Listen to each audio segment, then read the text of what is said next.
So, Rita, it's Mother's Day. You would have thought an appropriate occasion. We could talk about breastfeeding, perhaps, but no, we can't. It's now chest feeding, Rita.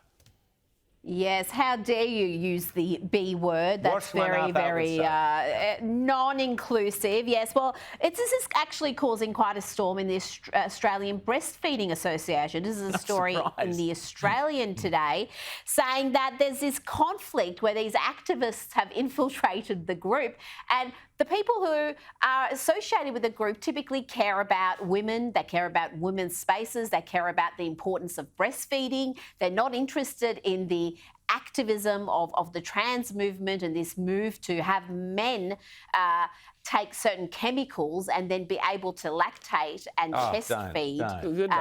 Sorry, don't. Well, I know it's early on a Sunday morning and people are having their breakfast, but this is what the story entails. And there's people who are really terrified of speaking out, because if they speak out, they get attacked, and they're now speaking anonymously to the journalists here in the Australian and saying that it undermines the breastfeeding message for mothers, and it's what they're saying isn't rooted in science or biology, and opening the doors to biological males in chest feeding. There's actually no evidence that that's beneficial for babies. In fact, it might be very harmful to babies. I can take a pretty quick guess there. I can guess which the answer would be there. This is abhorrent stuff, James. It goes against... anyway, it's repulsive. Let's move on. And it erases women. This is the thing. All of these sorts of things are so anti-women. Yep. It is, and then you get called a TERF if you speak up against it. But that's why more and more people are, more and more women are, because they realize that this has really sinister implications. Well, apparently our budget on Tuesday is supposed to be one for women's security. So come on, Mr. Frydenberg, come on, Josh, start speaking out against this stuff if you really care about women. Sorry, Rita. Well, you're so right, because this is being really normalised. It's not just the nutty recesses of Twitter or academia that are talking about chest feeding or birthing bodies, not calling it mothers, not saying the word women. The word women itself is considered offensive.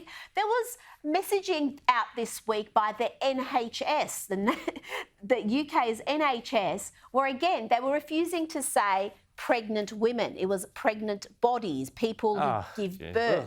And this erasing of women, this erasing of motherhood, it is sinister. You're absolutely right. And we need to speak up against it because it's becoming normalised. It's becoming very much the message that big institutions are putting out, not absolutely, the nutty Rita, academics. You're right, but we've got to speak out about it while we can, because you mentioned the UK, and in the UK, therapists now, because of laws, similar to laws in Victoria and Queensland, by the way, in the UK, the laws criminalise anyone who advises a kid who says, oh, I'm in the wrong body, I'm trapped in the wrong body, I want to do whatever. If you advise that kid, well, hang on a moment, think about it, are you sure about this? You could go to jail. That's Victorian law, that's looking at the Queensland law, and it's law in therapists themselves in Britain are saying, I'm not going to even mention anything to kids because I could go to jail, I could lose my licence. Sinister stuff. We've got to keep talking about it.